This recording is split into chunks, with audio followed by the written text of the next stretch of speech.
Welcome to the Deep Dive. Today, we're going deep inside Syria. It's a country that's been in the news a lot, but not for good reasons.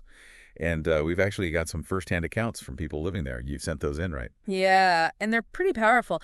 What I find really interesting is they don't just focus on the destruction, they show how people are surviving, rebuilding, even finding hope in the middle of all the chaos. It's like life goes on, even when things are really rough. Exactly. It really gives you a sense of the complexity of life in a country dealing with war, poverty, and a government that's, well, accused of some pretty awful things. Yeah, I mean, the visuals alone are just striking.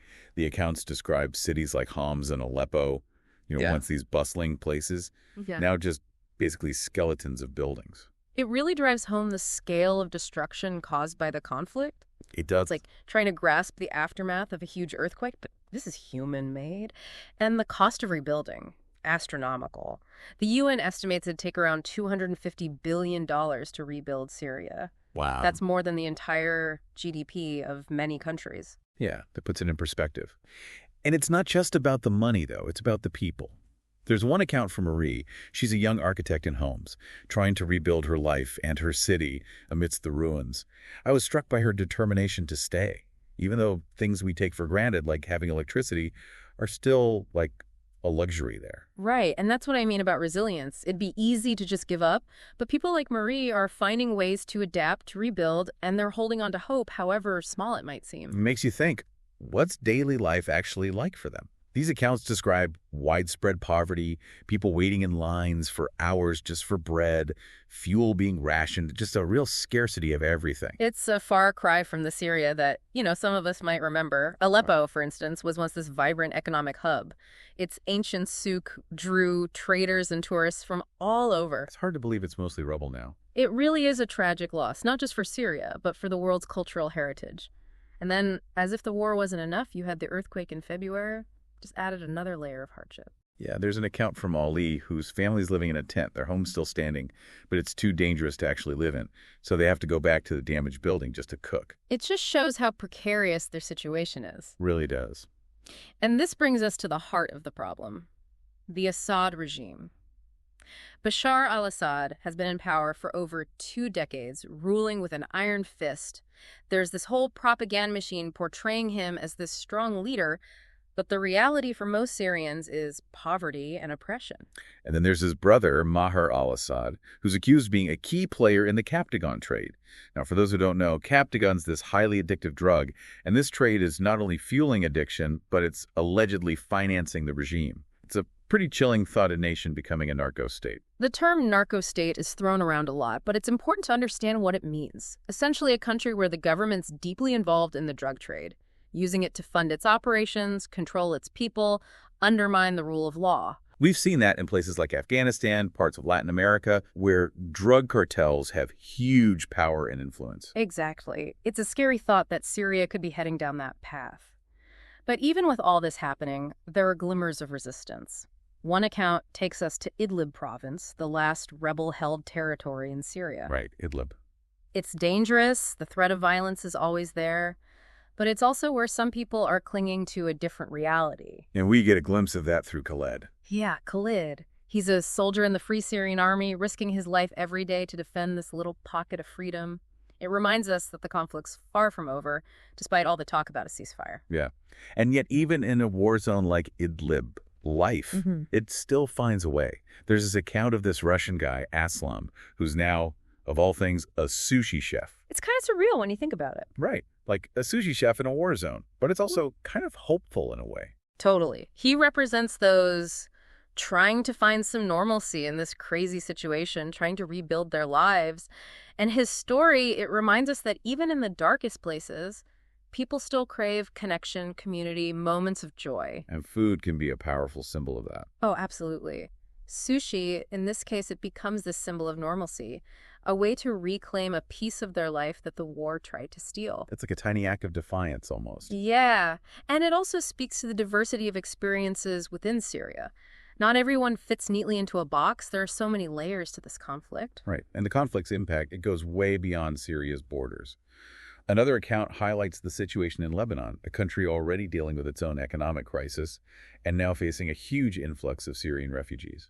Yeah, and the situation in Kors, a Lebanese village right on the border, really captures that tension. It's become this major crossing point, and the resources are just stretched thin. You can sense the anxiety on both sides. Yeah, the Lebanese struggling to cope, the Syrians desperate to escape Assad's rule. And we hear about people trying to cross the border illegally, risking their lives for a chance at a better life. It really underscores the level of fear and desperation.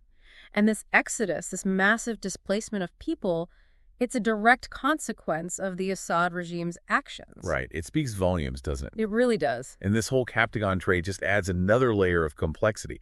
One account describes a police raid that uncovered a huge stash of Captagon, hidden in things you wouldn't suspect, like coffee packs and furniture. It's like something out of a movie. I know, right? But with incredibly high stakes. Absolutely. And the alleged involvement of Mar al-Assad in this trade, it paints a picture of the Assad family as, well, a criminal enterprise. Profiting from the suffering of their own people. It's a bleak picture. It really is. And that brings us to Asma al-Assad, the First Lady. She was once portrayed as this modern, Western-educated woman arose in the desert. But now... Yeah, her image has really shifted. She's accused of controlling huge parts of the economy and even being complicit in war crimes. It's a fascinating and disturbing story. The accusations about her involvement in the chemical attacks in eastern Ghouta are especially chilling.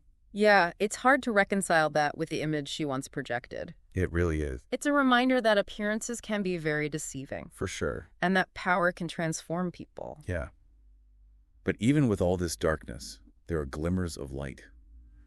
These accounts also take us to Damascus, the capital, still under firm regime control. Right, Damascus. And life there seems almost normal compared to the devastation elsewhere.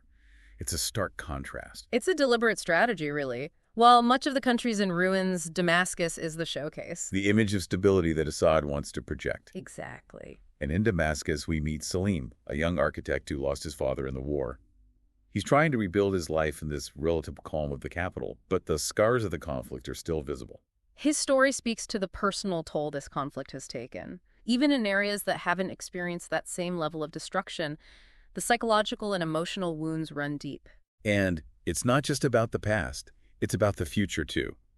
We hear from young people like Rebal, who dreams of escaping, of finding opportunities in a life free from the regime. That yearning for a better future is a common thread throughout these accounts. It reminds us that despite the hardships, the Syrian people, especially the younger generation, they haven't given up hope.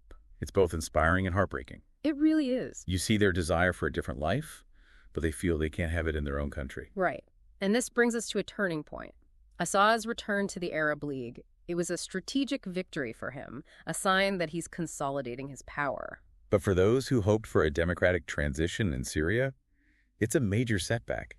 It almost feels like the world is turning a blind eye to what's happened, prioritizing stability over justice. It raises crucial questions about the role of the international community and whether Assad will ever be held accountable for what's happened under his rule. It's a heavy reality to confront, and it makes you wonder, what does the future hold for Syria and its people? One thing's for sure, though. Their stories need to be heard, their resilience acknowledged. And we need to understand the complexities of this conflict to even start thinking about solutions. Absolutely. These accounts offer a valuable window into the human side of this crisis, the side that often gets lost in the headlines and the political rhetoric. It's a reminder that behind the statistics and the geopolitics, there are real people whose lives have been shattered who are still fighting for a chance at a better future. Exactly. And those are the voices we need to keep amplifying. Yeah, it makes you think, doesn't it? The hope for a democratic Syria, a Syria free from Assad's grip, it seems to be fading. His return to the Arab League, that's a big symbol of that shift. It's tough to accept, especially for those who've been fighting for so long. But even with this setback, these accounts show that resistance, it isn't completely gone. It's like embers, Yeah. still glowing under the ashes. Yeah, I get that. And those embers are kept alive by people like Marie, rebuilding her life in Homs, or Salim, trying to make a life in Damascus. Their choice to stay and rebuild, create some kind of normalcy, it's powerful. You really wonder where they find this strength. To live with constant fear, the lack of everything, knowing your country's being torn apart, I mean, it's hard to grasp the mental and emotional toll. It is. It's a testament to the resilience of the human spirit. Like, take Aslam, the sushi chef in Idlib. His story, it goes beyond a career change. It's about finding joy, normalcy, in a place where those things seem impossible. Imagine the courage it takes to open a restaurant, a place for people to gather in a war zone. It's almost surreal, isn't it? People eating sushi amidst all the rubble. Yeah. But it also says something about our need to connect, to have those moments of peace amidst the chaos. Right. It challenges what we think we know about life in a place like Idlib. There's more to it than just the conflict. There's life, there's culture, a desire for peace that persists even in the toughest situations. It really does. And Aslam's story, it shows the diversity of experiences in this conflict. A Russian ex-jihadist who becomes a sushi chef. That's not the kind of story you hear every day. Not at all. And it reminds us to look past the labels, to understand the individual stories, the complexities that shape people's lives in a war zone. Yeah, it's a good reminder that things aren't always black and white. But shifting gears a bit, these accounts also show the lives of those who couldn't stay. The millions of Syrian refugees. Right. Lebanon, for instance, is dealing with its own economic issues, and now this massive influx of refugees. And the account from Khor, that Lebanese village on the border, it really captures the tension there. It's like a microcosm of the whole refugee crisis. Resources stretched thin, anxiety's high, everyone's struggling to adapt. You can feel the desperation in the accounts of those crossing the border illegally. Yeah. They know the risks, but they're willing to take them for a chance at a better life. Absolutely. It makes you think about the choices they're forced to make, the decision to leave everything behind. It's heartbreaking. And it makes us think about the responsibility of the international community. Are we doing enough to support both refugees and the countries taking them in? It's a tough question, and there are no easy answers. But we can't ignore the human cost, the ripple effects that go beyond Syria itself. Definitely not. The refugee crisis is a stark reminder of that. It is a global issue that needs a global response. But going back to Syria itself, these accounts also shed light on the Captagon trade. Right, the Captagon trade. Yeah, it's like this parallel story running alongside the conflict with its own set of complexities. Definitely. The account of that police raid, the ways they're smuggling Captagon, it's pretty revealing. Hiding drugs in coffee packs, furniture, it shows how sophisticated this operation is. It's not just some small-time operation. No, this is a huge criminal enterprise. The potential profits are enormous. And the alleged involvement of Maher al-Assad, it really reinforces this image of the regime as corrupt, profiting from their own people, fueling instability in the region. Yeah. And speaking of powerful figures, we can't forget Asma al-Assad.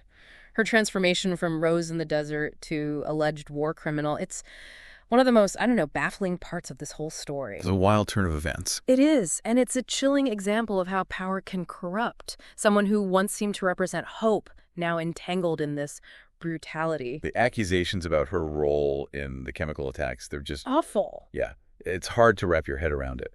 But it also raises questions about accountability.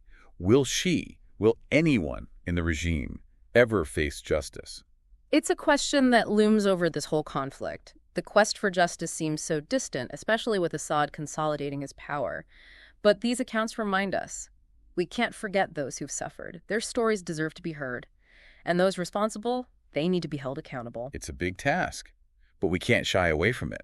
These accounts, they challenge us to confront some hard truths, to grapple with the complexities of this conflict, to think about our own role in demanding justice. Exactly. They also show the power of individual stories in helping us understand this crisis. It's easy to get lost in the politics, the geopolitics, but these accounts bring us back to the human level, the people whose lives are upended by this. Their resilience, their courage, their hope for a better future. These are the things that stick with you. And it's through those stories that we can start to bridge the gap between the complexities of the conflict and the human impact. It's about fostering empathy, understanding, and a commitment to finding solutions. It's a reminder that even in the darkest times, there are glimmers of hope, acts of kindness, and that belief in a better tomorrow. Yeah. So those glimmers we need to hold on to as we try to understand the Syrian conflict and work towards a future where peace and justice prevail. And it's heavy stuff, All these stories, the suffering, the sheer scale of it all, it can feel kind of overwhelming. Like, can anything really change? Is there any hope for Syria? Yeah, I get that. It's easy to feel that way. The conflict's so complex. There are so many different interests at play. It can seem impossible to change. But I think even in the darkest times, you can find those points of light, those acts of resistance, people working to make things better. That's true. We have seen that in these accounts, right?